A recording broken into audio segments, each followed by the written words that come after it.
ओम श्री परमात्मने नमः। गीता के 6ठे अध्याय का श्रवण करेंगे आज। उसके उपरांत श्री कृष्ण महाराज बोले, हे अर्जुन, जो पुरुष कर्म के फल को न चाहता हुआ करने योग्य कर्म करता है वह सन्यासी और योगी है। केवल अग्नि को त्यागने वाला सन्यासी योगी नहीं है तथा केवल क्रियाओं को त्यागने वाला भी सन्यासी योगी नहीं है। इसलिए हे अर्जुन, जिसको सन्यास ऐसा कहते हैं उसी को तू योग जान, क्योंकि संकल्प को न त्यागने वाला कोई भी पुरुष योगी नहीं होता। समत्व बुद्धि रूप योग में आरूढ़ होने की इच्छा वाले मननशील पुरुष के लिए योग की प्राप्ति में निष्काम भाव से कर्म करना ही हेतु कहा है, और योगारूढ़ हो जाने पर उस योगारूढ़ पुरुष के लिए सर्व संकल्पों का अभाव ही कल्याण में हेतु कहा है। जिस काल में न तो इंद्रियों के भोगों में आसक्त होता है तथा न कर्मों में ही आसक्त होता है, उस काल में सर्व संकल्पों का त्यागी पुरुष योगारूढ़ कहा जाता है। यह योगारूढ़ता कल्याण में हेतु कही है।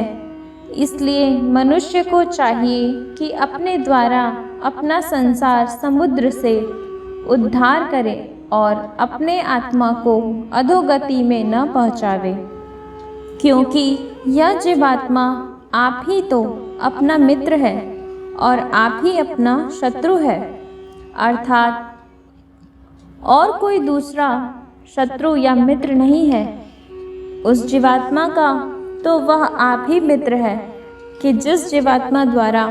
मन और इंद्रियों सहित शरीर जीता हुआ है, और जिसके द्वारा मन और इंद्रियों सहित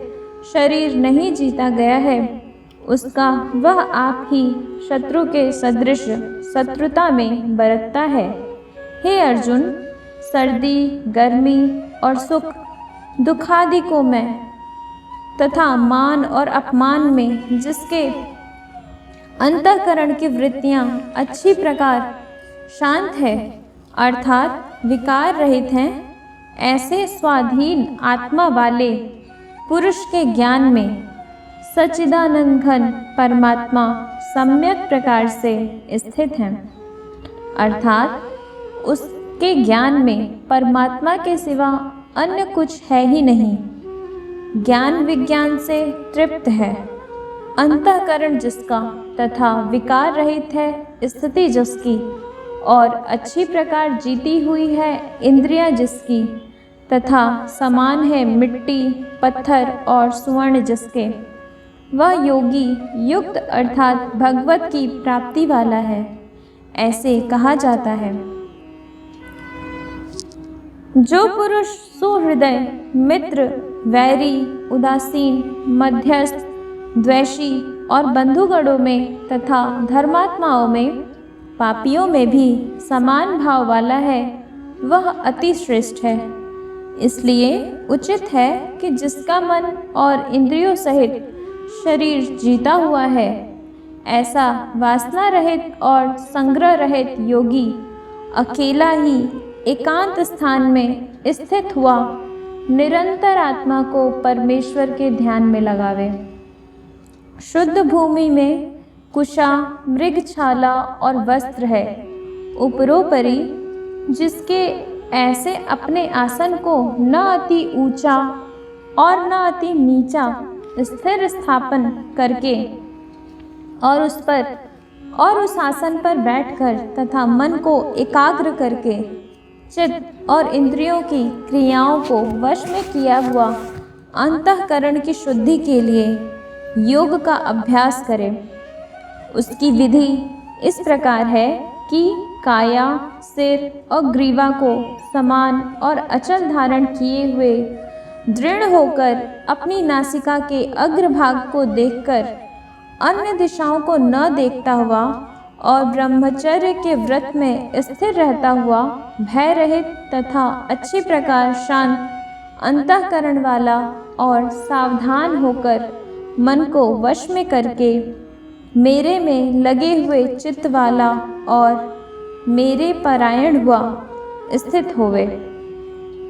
इस प्रकार आत्मा को निरंतर परमेश्वर के स्वरूप में लगाता हुआ स्वाधीन मन वाला योगी मेरे में स्थित रूप परमानंद पराकाष्ठा वाली शांति को प्राप्त होता है। परंतु हे अर्जुन, यह योग न तो बहुत खाने वाले का सिद्ध होता है और न बिल्कुल न खाने वाले का, तथा न अतिशयन करके स्वभाव वाले का और न अत्यंत जागने वाले का ही सिद्ध होता है। यह दुखों का नाश करने वाला योग तो यथा योग्य आहार और विहार करने वाले का तथा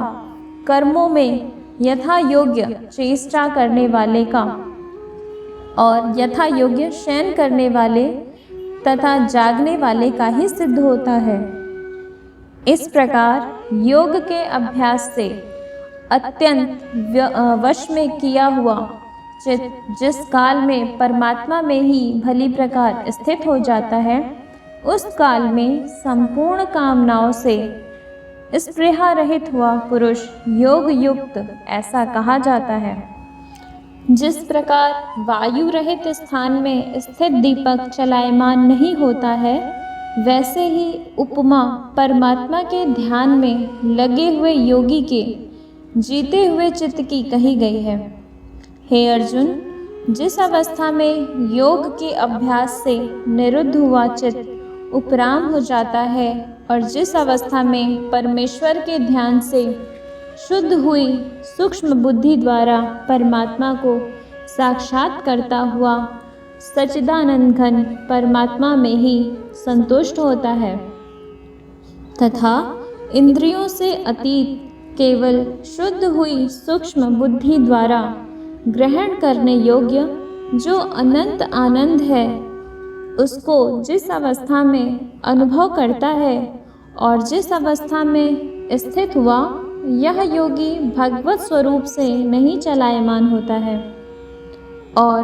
परमेश्वर की प्राप्ति रूप जिस लाभ को प्राप्त होकर उससे अधिक दूसरा कुछ भी लाभ नहीं मानता है और भगवत प्राप्ति रूप जिस अवस्था में स्थित हुआ योगी बड़े भारी दुख से भी चलायमान नहीं होता है। जो दुख स्वरूप संसार के संयोग से रहित तथा जिसका नाम योग है, उसको जानना चाहिए। वह योग न उकताए हुए चित्त से अर्थात तत्पर हुए चित्त से निश्चय पूर्वक करना कर्तव्य है। इसलिए मनुष्य को चाहिए कि संकल्प से उत्पन्न होने वाली संपूर्ण कामनाओं को निशेषता से अर्थात वासना और आसक्ति सहित त्याग कर और मन के द्वारा इंद्रियों के समुदाय को सब ओर से ही अच्छी प्रकार वश में करके क्रम से अभ्यास करता हुआ उपरामता को प्राप्त होवे तथा धैर्य युक्त बुद्धि द्वारा मन को परमात्मा में स्थित करके परमात्मा के सिवा और कुछ भी चिंतन न करे। परंतु जिसका मन वश में नहीं हुआ हो, उसको चाहिए कि यह स्थिर न रहने वाला और चंचल मन जिस कारण से सांसारिक पदार्थों में विचरता है, उससे रोककर बारंबार परमात्मा में ही निरोध करे। क्योंकि जिसका मन अच्छी प्रकार शांत है और जो पाप से रहित है और जिसका रजोगुण शांत हो गया है, ऐसे इस सच्चिदानंद घन ब्रह्म के साथ एक ही भाव हुए योगी को अति उत्तम आनंद प्राप्त होता है। वह पाप रहित योगी इस प्रकार निरंतर आत्मा को परमात्मा में लगाता हुआ सुखपूर्वक परब्रह्म परमात्मा की प्राप्ति रूप अनंत आनंद को अनुभव करता है। हे अर्जुन, सर्वव्यापी अनंत चेतन में एक ही भाव से स्थिति रूप योग से युक्त हुए आत्मा वाला तथा सब में समभाव से देखने वाला योगी आत्मा को संपूर्ण भूतों में बर्फ में जल के सदृश व्यापक देखता है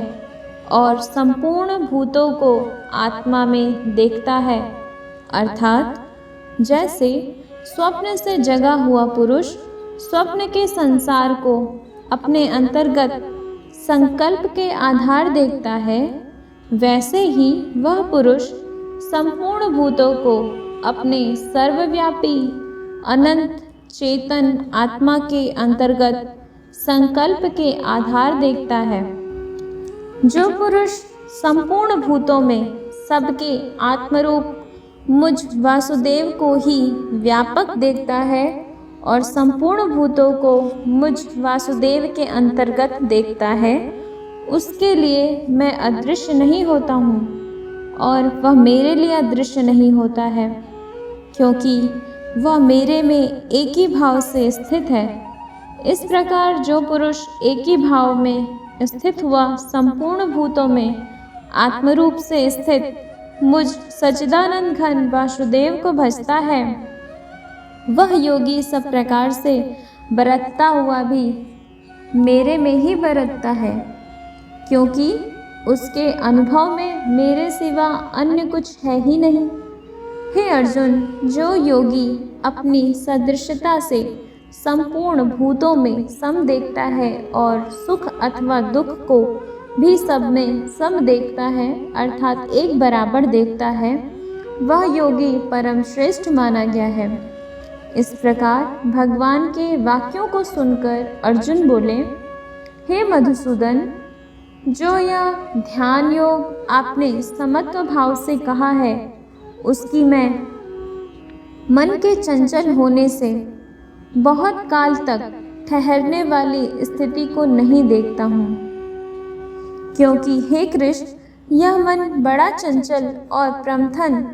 स्वभाव वाला है तथा बड़ा दृढ़ और बलवान है, इसलिए इसका वश में करना मैं वायु की भांति अति दुष्कर मानता हूँ। इस प्रकार अर्जुन के पूछने पर श्री कृष्ण भगवान बोले, हे महाबाहो, निसंदेह मन चंचल और कठिनता से वश में होने वाला है, परंतु हे कुंती पुत्र अर्जुन, अभ्यास अर्थात स्थिति के लिए बारंबार यत्न करने से और वैराग्य से वश में होता है, इसलिए इसको अवश्य वश में करना चाहिए, क्योंकि मन को वश में न करने वाले पुरुष द्वारा योग्य दुष्प्राप्य हैं, अर्थात प्राप्त होना कठिन है, और स्वाधीन मन वाले प्रयत्नशील पुरुष द्वारा साधन करने से प्राप्त होना सहज है। यह मेरा मत है। इस पर अर्जुन बोले, हे कृष्ण, योग से चलायमान हो गया है मन जिसका, ऐसा शिथिल यत्न वाला श्रद्धा युक्त पुरुष योग की सिद्धि को अर्थात भगवत साक्षात्कार को न प्राप्त होकर किस गति को प्राप्त होता है? हे महाबाहो, क्या वह भगवत प्राप्ति के मार्ग में मोहित हुआ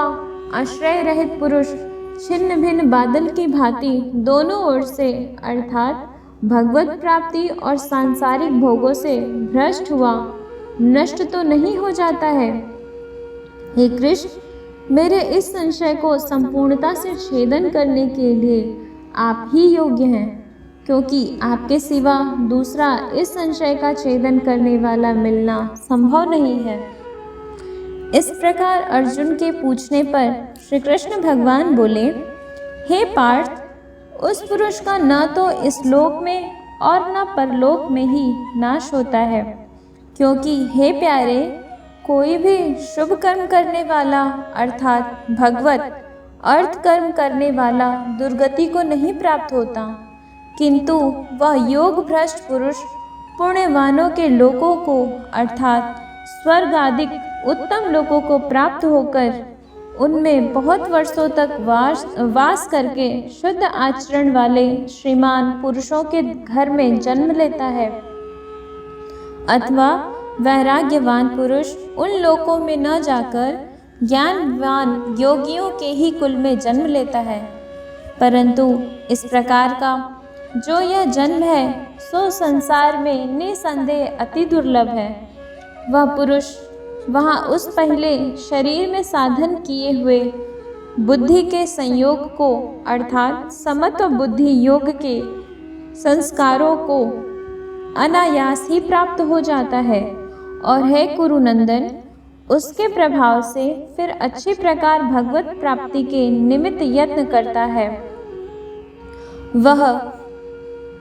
विषयों के वश में हुआ भी उस पहले के अभ्यास से ही निसंदेह भगवत की ओर आकर्षित किया जाता है तथा समत्व बुद्धि रूप योग का जिज्ञासु भी वेद में कहे हुए सकाम कर्मों के फल को उल्लंघन कर जाता है। जबकि इस प्रकार मंद प्रयत्न करने वाला योगी भी परम गति को प्राप्त हो जाता है। तब क्या कहना है कि अनेक जन्मों से अंतःकरण की शुद्धि रूप सिद्धि को प्राप्त हुआ और अति प्रयत्न अभ्यास करने वाला योगी संपूर्ण पापों से अच्छी प्रकार शुद्ध होकर उस साधन के प्रभाव से परम गति को प्राप्त होता है, अर्थात परमात्मा को प्राप्त होता है। क्योंकि योगी तपस्वियों से श्रेष्ठ है और शास्त्र के ज्ञान वालों से भी श्रेष्ठ माना गया है तथा सकाम कर्म करने वालों से भी योगी श्रेष्ठ है। इससे हे अर्जुन, तू योगी हो। हे प्यारे, संपूर्ण योगियों में भी जो श्रद्धावान योगी मेरे में लगे हुए अंतरात्मा से मेरे को निरंतर भजता है, वह योगी मुझे परम श्रेष्ठ माने है। इति श्रीमद् भागवत गीता रूपी उपनिषद एवं ब्रह्म विद्या तथा योग शास्त्र विषयक श्री कृष्ण और अर्जुन के संवाद में आत्म संयम योग नामक 6वां अध्याय पूर्ण हुआ। जय श्री कृष्ण, जय श्री राधे।